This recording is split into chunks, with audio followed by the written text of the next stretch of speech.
日我會介紹一個小實驗俾大家，係關於冷縮熱脹嘅。材料有番梘水、一個空瓶，仲有一碗熱水同一碗凍水。首先，我會將番梘泡擠落隻手嗰度，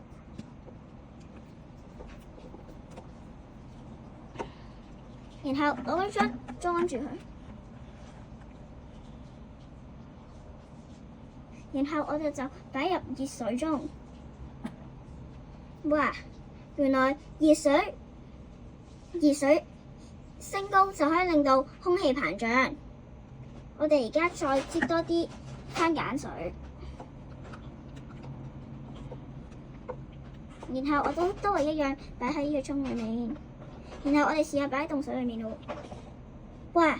原來係咁。原來我哋如果擺喺熱水，空氣就會膨脹；如果我哋擺喺凍水，啲泡就會縮細㗎啦。我嘅分享係咁多，多謝大家。